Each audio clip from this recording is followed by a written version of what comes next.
안녕하십니까. 제 채널을 봐주셔서 감사합니다. 본의 아니게 걷기에 안티 원장이 되었습니다. 다시 말씀드리지만 저는 걷기를 반대하는 게 아니고요. 적당히 걷기를 주장하는 원장입니다. 네, 걷기를 반대하진 않습니다. 적당히 걷기를 주장하는 원장입니다. 제가 이전 동영상에서 걷기도 깠고 등산도 깠습니다. 그러다 보니까 다 까는 원장이 돼버렸는데요. 저번 다이어트 이야기에 이어서 그리고 많은 환자들이 체중 증가, 관절염 통증의 증가, 다이어트에 대한 관심이 많다 보니까 과일을 한번 까보려고 준비했습니다. 가장 대표적인 여름 과일이죠. 수박을 오늘 깝니다. 늘 이야기하듯이 수박이 무조건 나쁘다 이런 것이 아니고요. 절대로 먹으면 안 됩니다가 아니고 체중 조절 및 다이어트 그리고 정형외과 질환에 도움이 되는지에 대해서 수박을 얼마나 어떻게 먹어야 하는지 이야기해 드리도록 하겠습니다. 자, 과일을 왜 드십니까? 라고 물어보면 환자분들이 100이면 100 다 그렇게 이야기합니다. 과일이 몸에 좋잖아요. 과일이 몸에 좋죠. 근데 왜 몸에 좋은가요? 라고 물어보면 답을 제대로 하시는 분이 없어요. 사실 과일을 먹는 이유는 몸에 좋은 게 아닙니다. 왜 먹을까요? 과일은 맛있으니까 먹습니다. 맛있으니까 먹는 거죠. 근데 마침 과일을 맛있게 먹는데 이게 몸에도 좋다고 하니까 몸에 좋은 성분이 많다고 하니까 우리는 그 말을 믿고 과일은 좋은 거야 더 열심히 막 먹습니다. 확증 편향이라는 말이 있습니다. 자기 신념에 맞는 정보는 잘 모으고요. 신념에 맞지 않는 정보는 받아들이지 않는 확증 편향이라고 합니다. 내가 과일을 먹기로 했으니까 과일이 좋다라는 정보는 막 받아들이지만 과일이 싫다는 정보, 좋지 않다는 정보는 우리가 받아들이지 않는 거죠. 우리 동네에 보면 첫째에게만 부모님이 전 재산을 올인을 하는 경우가 있어요. 근데 그 집안이 망해버립니다. 왜요? 첫째가 잘 못하니까. 큰 아들에게 아버지는 계속 투자를 할까요? 아버지는 그 아들이 잘 될 거라고 일단 믿는 거예요. 그러니까 어떠한 이야기를 들어도 어떤 정보를 들어도 우리 아들은 잘 될 거야. 이번 사업도 성공할 거야. 이번 투자도 성공할 거야. 라는 정보만 받아들이는 거죠. 그러니까 그 집안이 거덜나는 경우가 종종 있는 거죠. 아마 많이 보셨을 겁니다. 여름이 돼서 기사를 보면 수박에 대한 효능과 효과에 대해서 많은 기사들이 가득합니다. 그럼 우리 일반인들은 내가 수박을 너무 좋아하는데 이렇게도 몸에 좋네. 역시 제철 과일을 먹어야 돼. 이건 정말 몸에 좋은 거야. 기사 보시면은 수박은 90%가 물이고 들어있는 리코펜이라는 물질은 혈당을 떨어뜨리고 심혈관 예방에도 도움이 된다. 피부 노화 방지를 하는 비타민 C도 있고 그리고 이뇨작용으로 그 몸에 안 좋은 막 독소도 배출하고 나트륨도 배출하고 숙면에 도움이 되는 콜린이라는 성분까지 있다 라는 기사입니다. 봐라, 역시 수박은 여름 과일의 왕이다. 리코펜은 빨간 과일에 많이 있습니다. 논문 보시면 특히 수박은 토마토보다도 40%나 더 많은 리코펜이 있습니다. 100g 수박에 무려 4.81mg이나 리코펜이 들어있습니다. 토마토보다 수박이 훨씬 최고죠. 자, 이 리코펜에 대해서는 강력한 항산화 작용으로 효과가 굉장히 많다라는 내용들이 많아요. 그래서 2020년까지 총 43개의 전 세계 논문을 조사한 논문이 나왔습니다. 리코펜이 이 심혈관계 질환을 막을 수 있는지에 대한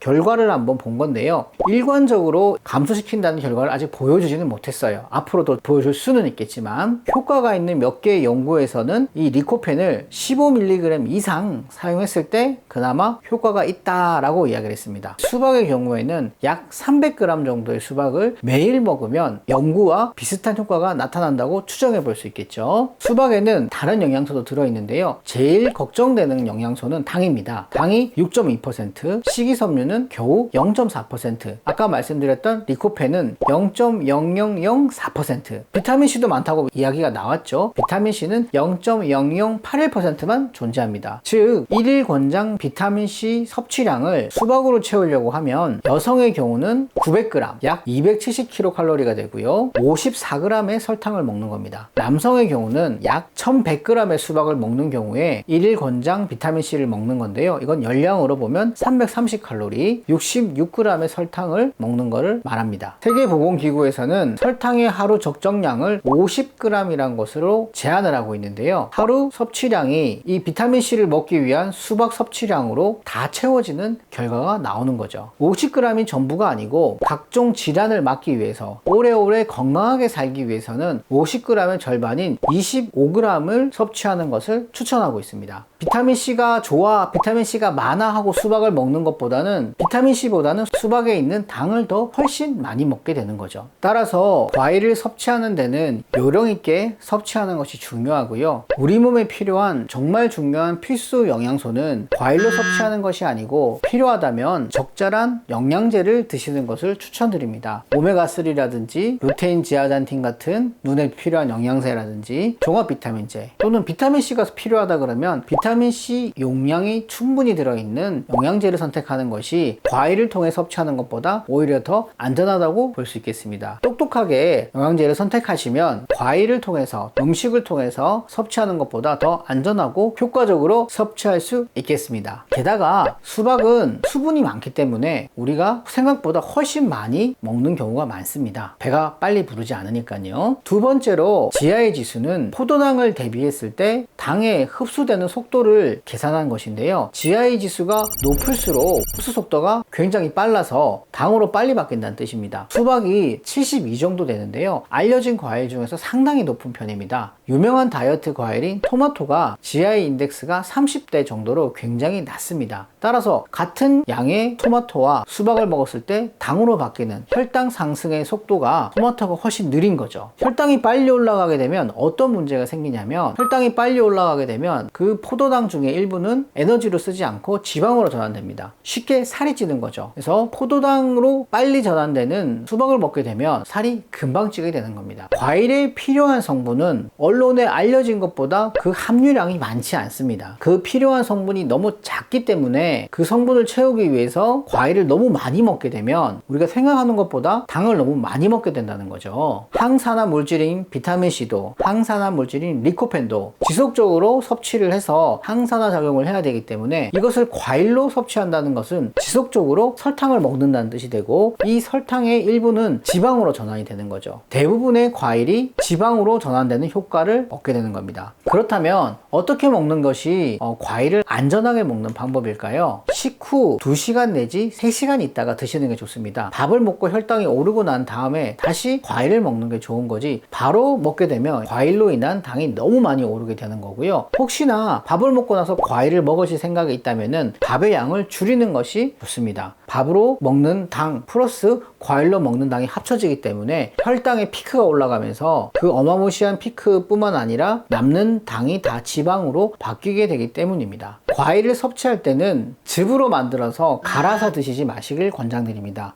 갈아서 먹는 경우에는 흡수가 더 빠르기 때문에 갈아서 드시는 것보다는 씹어서 천천히 흡수되도록 드시는 것이 바람직하다고 볼 수 있겠습니다. 맛있는 과일이지만 너무 많이 먹어서 당의 섭취를 올려가지고 지방으로 전환되거나 살이 찌는 일이 없도록 적당량의 과일을 식사하시고 난 다음에 천천히 드셔가지고 살이 찌지 않도록 관리하시는 것이 꼭 중요하다고 하겠습니다. 오늘도 수박을 깠지만 수박이 무조건 나쁘다 이런 뜻보다는 수박을 드실 때 얼마만큼 먹을지 언제 먹을지에 대해서 한번 이야기해 봤는데요. 오늘도 도움이 되셨다면 좋아요, 구독하기 눌러주시고 알람 설정도 꼭 해주시고 다음에 또 뵙도록 하겠습니다. 감사합니다.